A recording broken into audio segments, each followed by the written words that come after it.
8,000 Steps to Stupid. Most people want to enjoy life and want a good outcome. People don't often set a goal of being stupid. No one makes it a priority to make poor choices and fill their life with pain, shame, and regret. But if no one wants to make dumb choices, but many do, we have to ask why, and how to avoid them. Having God's Word as our compass is where we start. Great stupidity rarely happens all at once, as we can recognize great stupidity at a distance. But small choices quickly compound, never seeming large, but together they can take us a great distance. Through small compromises, we can make a journey to the thing we said we would never do or never be. Proverbs warns the young man not only to avoid sexual sin with the immoral woman but to stay far away from her altogether. Don't even go near her path. Proverbs 5:8. In chapter 7, there is further warning and instructions to protect the young men. But in verse 7, we find wisdom looking out the window and seeing a young man lacking in sense. At first, I wondered how wisdom glances out the window and knows that he lacks sense. I don't think he is wearing a shirt that says, "I am with stupid," with an arrow pointing to his own face. Verse 8 describes what wisdom saw. He was walking near her corner. The one who goes near sin is recognized as lacking sense.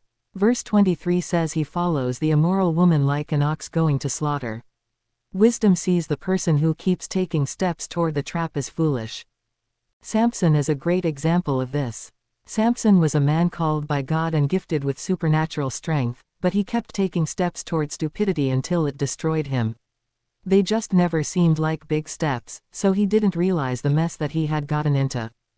Judges 14:1 ESV. Samson went down to Timnah, and at Timnah he saw one of the daughters of the Philistines.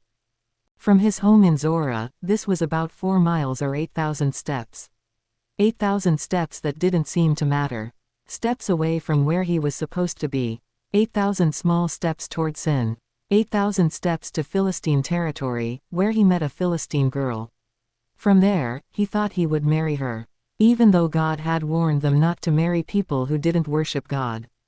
But each of these steps had left him caught up. He married her, which quickly ended in disaster. Then we find him again in the Philistine territory with a girl, this time, a prostitute. He thought there was no effect because each choice step wasn't much different than the last. He then ends up with Delilah, another Philistine woman. She asks for the secret to his power. Knowing that telling her was a bad idea, he made up something.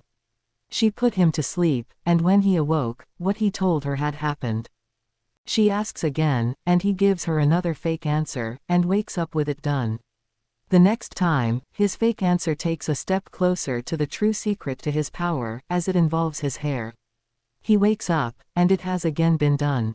Then she asks again, and he tells her that his strength is from the Lord, that he has been dedicated to the Lord, and his hair has been a sign of that dedication.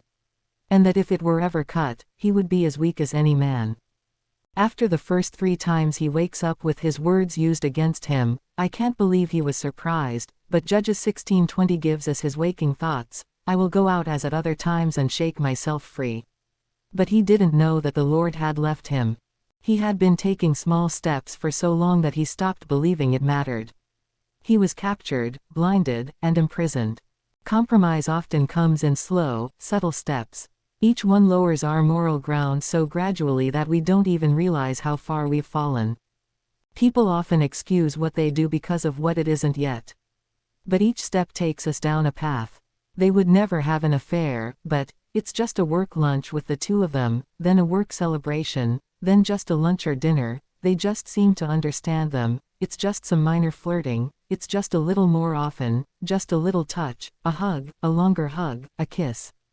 It's not just with sex, it's with lies, cheating, stealing. Really any sin that we thought we wouldn't do can be arrived at with small steps that don't seem large. The path of compromise takes those who walk it to the destination they thought they would never go to.